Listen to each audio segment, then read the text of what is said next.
Harvard Business Review points out that 80% of turnover is due to bad hiring decisions. The Labor Department estimates it costs 1/3 a new hire's annual salary to replace him or her.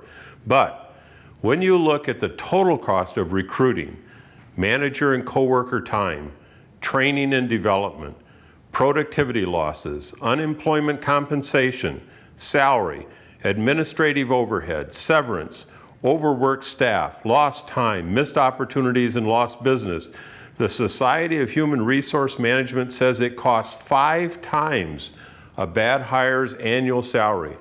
The higher the position, the longer they remain, and the higher the cost will be to replace them.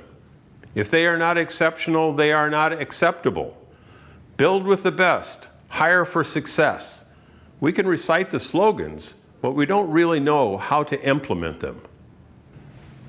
Traditionally, we screen resumes and we interview candidates based on skills, but 90% of the problem that we have in hiring isn't related to the questions that we ask or don't ask of the candidate. It's around the questions we don't ask of the position. Essentially, we're hiring people for what they know, and we're firing them for who they are. How do we distinguish the perfect-looking candidate from the person who is actually perfect for the job? What are the behaviors necessary for success in the job? How do you select those behaviors? How do you listen for those behaviors beyond the skills? How do you assess your candidates for those behaviors and score them for comparison between your candidates?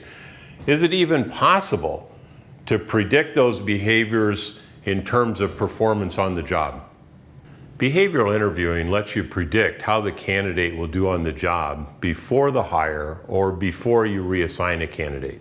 So behavioral hiring allows you to get alignment of the individual with the role. The first step in that alignment is to define the behaviors. The second is to identify and score the candidates against those behaviors. And the third is to measure the success of the candidate in that role so you can continually improve that process. Sound good?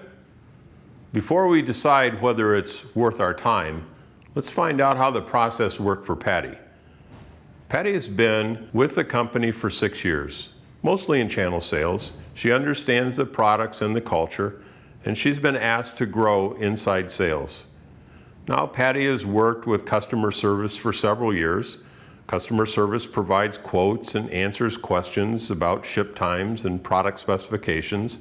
It takes orders, it sends out information, and occasionally makes outbound sales calls.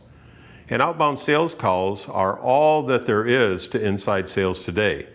So she has personal experience with inside sales. Patty begins by identifying and speaking with reps that seem to find time to make outbound calls and appear successful in making those calls every day. Along with the floor supervisor and the inside sales manager and a couple of field salespeople, Patty and the inside sales team meet with HR to clarify and document how a successful inside salesperson thinks and behaves. The question she wants to answer: why are they successful? What is their mindset during the calls? What do they make a habit of? What motivates them? How do they interact with prospects and customers or peers? HR brings the team together in a position specification workshop to introduce the ideal behavioral traits and bring the role of inside sales reps into focus. How does an inside sales rep think, act, and react? How are they motivated? The discussion settles on 10 behavioral traits, and then a facilitated paired comparison exercise produces a ranked profile of the 10 behaviors. A sudden moment of hush, of silence fills the room.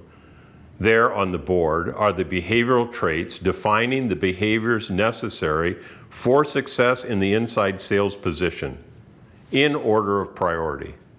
Now what? Well, each behavioral trait has a set of open-ended questions that score each candidate's responses against predefined questions. HR talks through the interviewing process and provides a set of behavioral interview scorecards. The behavioral interviews can then be summarized as an assessment of current competency levels and plotted to a competency scorecard. Now Patty knows which behaviors to look for when hiring new sales reps. She can use the competency scorecard to hire more people with both the skills and the behaviors they need for success. If you'd like to know more about conducting a position definition workshop, just drop me a note and I'll send you this description and an outline of how to do the workshop. With behavioral interviewing, Patty can now avoid hiring a candidate who has credentials in chemistry, but none of the talent necessary for success.